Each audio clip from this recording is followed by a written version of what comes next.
In a quiet neighborhood where children played freely in their yards and neighbors exchanged polite greetings, a little boy named Ethan lived behind the closed doors of a small, worn-down apartment. At just 5 years old, he had already learned that his cries would go unheard, that the world outside would continue moving while he remained trapped in a life of silent suffering. Ethan had once been a joyful child, full of energy and curiosity. He loved watching cartoons, playing with toy cars, and drawing pictures with bright colors. But those happy moments had slowly faded away when his mother, Sarah, met Kyle. At first, Kyle had seemed like any other man, a little rough around the edges, but charming enough to win Sarah over. She had been a single mother struggling to make ends meet, and Kyle's presence in her life made her feel wanted again. She believed he could provide stability, a sense of family, but Kyle didn't like children. He made that clear early on. He saw Ethan as nothing more than an annoyance, a responsibility he never signed up for. Sarah, desperate to keep Kyle happy, began distancing herself from her son. The warm hugs and bedtime stories turned into cold glares and ignored pleas for attention. Ethan didn't understand why his mother no longer looked at him with love. He didn't know what he had done wrong. At first, the neglect was subtle. Sarah stopped buying him his favorite snacks, no longer tucked him into bed, and let Kyle handle the discipline. Ethan, once a lively child, became quiet and withdrawn. He flinched at loud noises, kept his head down, and stopped speaking unless spoken to. It was as if he knew that any wrong move could lead to something terrible. Then, the punishment started.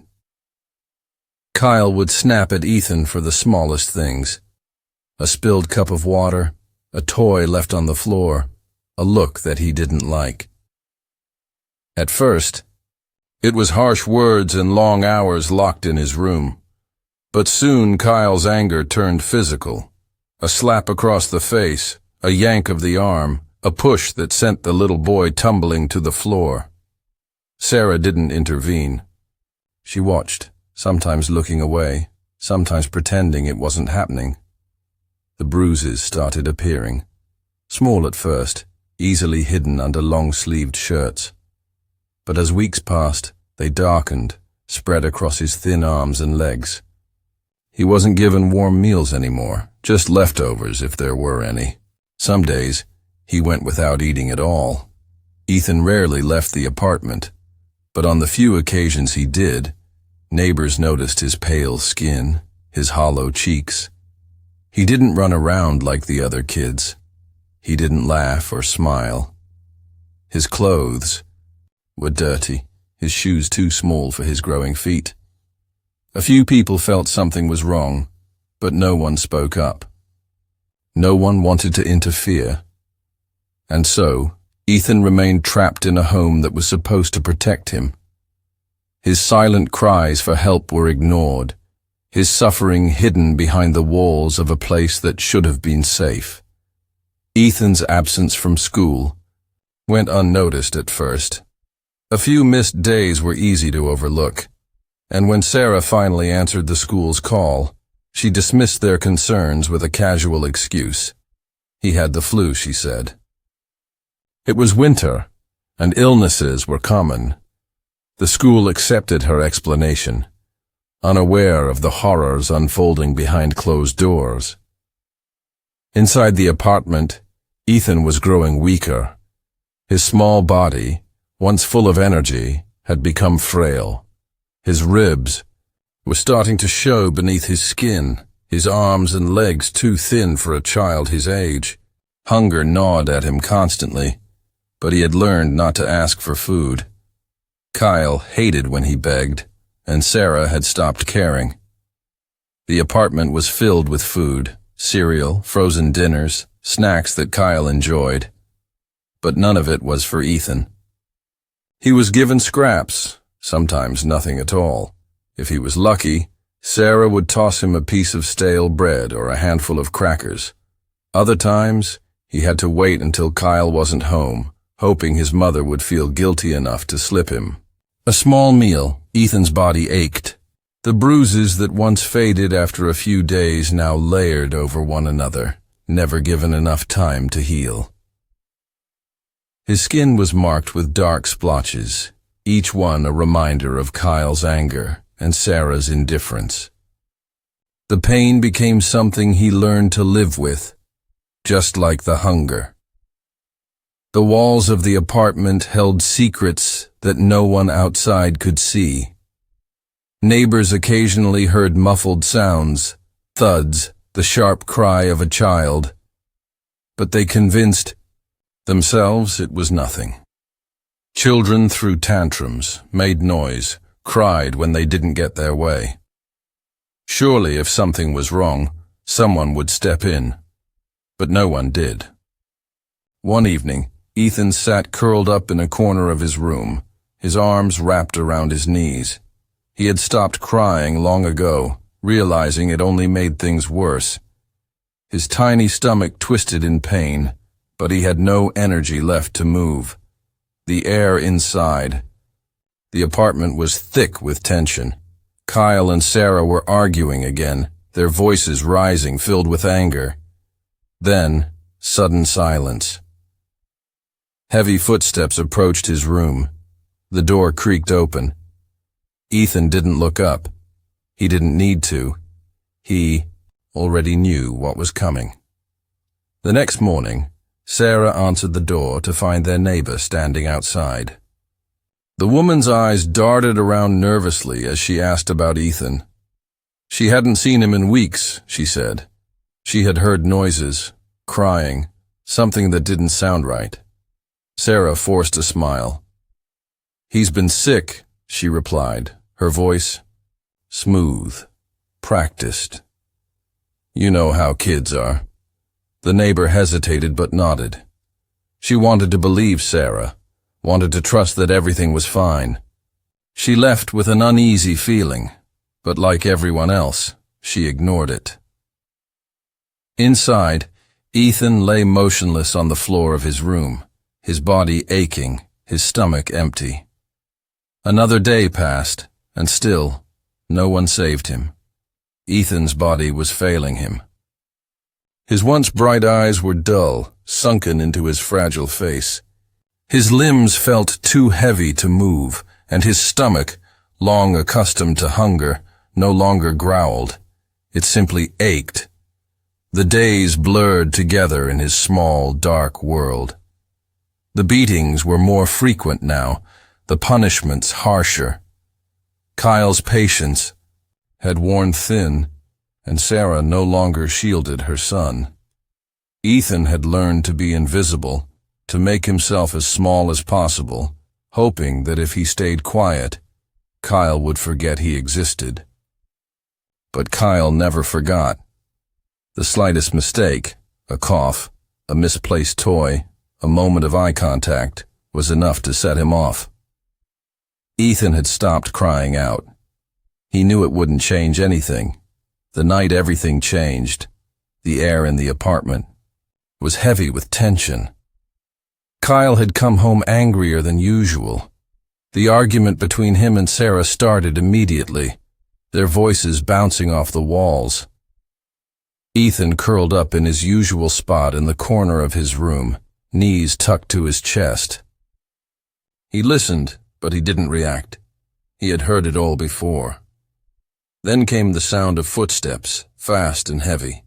The door to his room flew open, slamming against the wall. Kyle stood in the doorway, his face twisted with fury. His hands were clenched into fists. Ethan's breath caught in his throat. Kyle yanked him up by his fragile wrist, his grip too, tight, crushing. Ethan dangled in his grasp, too weak to struggle.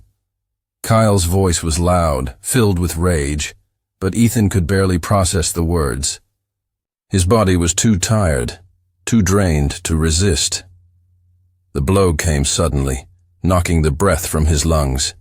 He hit the floor hard, his small body landing with a dull thud. The world blurred around him. His chest rose and fell in shallow gasps. But he didn't cry. He didn't move. Sarah stood in the doorway, watching.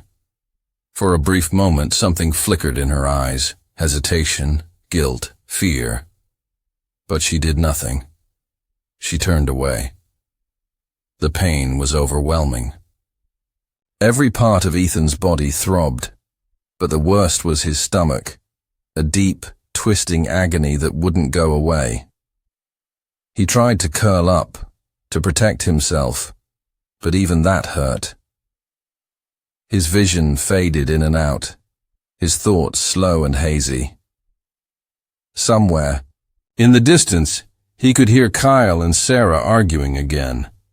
Their voices were muffled, like they were far away, even though they were just outside his door. He wanted to close his eyes, to sleep, to make it all go away. He didn't know how much. Time passed. Minutes. Hours. The room was dark when he tried to move again. His body didn't respond the way it used to. He felt weightless, as if he were floating. His breathing was slow, too slow. Somewhere deep inside he knew. Something was wrong. Very wrong. Sarah sat on the couch, her knee bouncing anxiously. Kyle paced the small apartment, running a hand through his unkempt hair. Ethan hadn't moved for hours. His tiny body lay limp in his room, his breathing shallow, barely noticeable. The color had drained from his skin, his lips pale. For the first time in months, Sarah felt something close to fear. Kyle's voice was sharp, cutting through the tense silence. "He's not dead," he muttered, almost convincing himself. "He's just weak. He'll be fine." But there was no certainty in his tone. Sarah hesitated before stepping into Ethan's room. The air was thick with the stale scent of neglect, the room dimly lit by the hallway light. Ethan's frail form lay still on the stained mattress in the corner.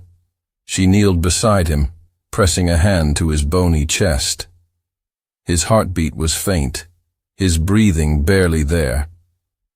Panic twisted in her gut. This wasn't like before. He wasn't just weak from hunger, he was slipping away. She turned back to Kyle, her voice trembling. "We need to do something."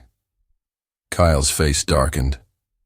"We're not calling anyone," he snapped. "Do you want them digging around? Do you want to go to prison?" Sarah fell silent. The thought of the police, of questions, of accusations. She couldn't face that. But Ethan? What if he didn't wake up? They needed a plan. They had to cover their tracks. Kyle grabbed a wet rag, rubbing at the bruises on Ethan's arms, trying to erase the evidence of his rage. Sarah rummaged through drawers, pulling out a long-sleeved shirt, slipping it over Ethan's fragile frame. She avoided looking at his face. When they had done all they could, Kyle finally made the call. His voice was calm, controlled. "Our son isn't breathing," he told the operator. "We don't know what happened. He just got sick." Minutes passed like hours. Then the sound of sirens. Blue and red lights flashed through the window, reflecting off the walls. Kyle took a deep breath, putting on the mask of a concerned stepfather. Sarah wiped at her eyes, forcing tears to come. The paramedics rushed in, kneeling beside Ethan's still form. Their hands moved quickly, checking for a pulse, assessing his condition. One of them looked up, his expression unreadable. "How long has he been like this?" Sarah's throat tightened. We don't know. He's been sick for a while." The paramedics exchanged glances. One of them lifted Ethan's sleeve slightly, revealing the edge of a deep bruise. Their eyes darkened. "Get him to the hospital. Now." Sarah and Kyle watched as Ethan was carried out, his tiny body disappearing into the ambulance. As the doors slammed shut, a sinking feeling settled in Sarah's chest. She had spent so long ignoring his pain. Now there was nowhere left to hide. The hospital room was eerily quiet, except for the steady beep of machines. Ethan lay motionless on the hospital bed, his small body covered by a thin white sheet. Doctors and nurses moved swiftly around him, their faces tense. His pulse was weak, his breathing shallow. His body, starved and bruised, was shutting down.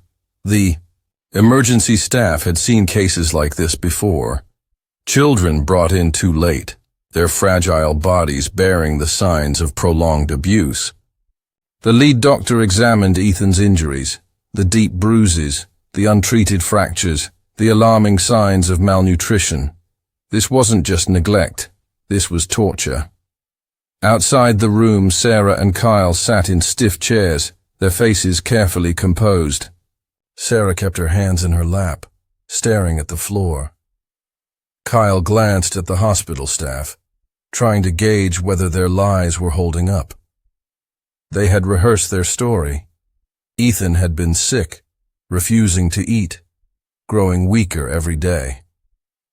They had tried to care for him, but he just kept getting worse. A nurse walked past them, shaking her head. "Poor boy," she muttered under her breath. "No child gets this sick without someone noticing." It wasn't long before the authorities arrived. 2 officers stepped into the waiting area, their expressions unreadable. Detective Harlow, a seasoned investigator with years of experience in child abuse cases, took one look at Sarah and Kyle and knew something wasn't right. "We have some questions," she said, her voice firm. "Standard procedure." Kyle nodded, quickly. "Of course. We just want to know what's happening with our boy." His voice was smooth, but there was a tightness in his jaw. The questioning began. When was the last time Ethan had eaten? How did he get those bruises? Why wasn't he brought in sooner?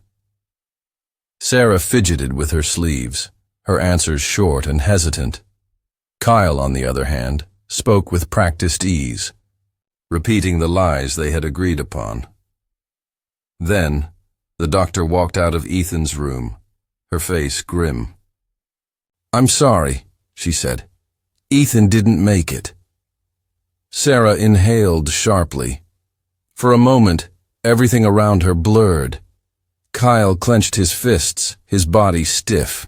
He had assumed the boy would survive, that he'd recover enough to back up their story. But now, there was no chance to control the narrative.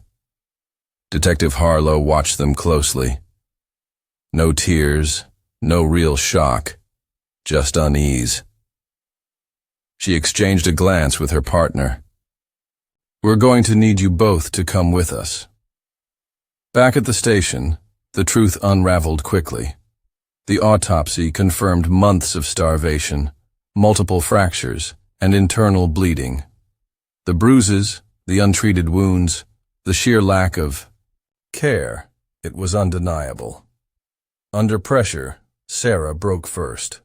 Through sobs, she confessed everything. The trial was swift. Kyle was sentenced to life in prison without parole. Sarah, though claiming she had been manipulated, was given 25 years for child neglect and manslaughter. Ethan never got a chance to tell his story, but the evidence spoke for him, and in the end, justice ensured that those responsible would never hurt another child again.